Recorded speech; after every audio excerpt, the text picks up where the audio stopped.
तर छत्रपती संभाजीनगरमध्ये औरंगजेबाचा फोटो झळकलाय।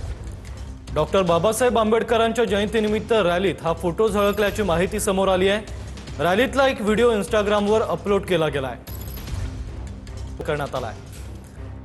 उपमहापौर राजेंद्र जंजाळ यांनी यावर आक्षेप घेतलाय।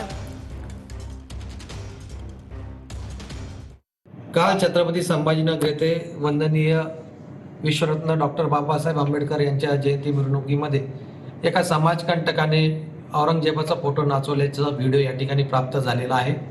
आणि निश्चितच शिवरायांच्या या महाराष्ट्रामध्ये खऱ्या अर्थानं अशा पद्धतीचं वर्तन हे निंदनीय आहे, निषेध व्यक्त करण्यासारखं आहे। खऱ्या अर्थानं औरंगजेबाचा कोणत्याच महापुरुषांच्या यादीमध्ये समावेश नाही। अशा वेळी ज्यांना आपण खऱ्या अर्थानं आपलं दैवत मानतो अशा डॉक्टर बाबासाहेबांच्या जयंतीनिमित्त काढलेल्या मिरवणुकीत फोटो नाचवणाऱ्या या तरुणांवर गुन्हा दाखल झाला पाहिजे अशी आमची मागणी आहे। निश्चित आम्ही आज पोलीस आयुक्तांची भेट घेणार आहोत आणि याच्यावर गुन्हा नोंद करण्याची प्रक्रिया पूर्ण करणार आहोत।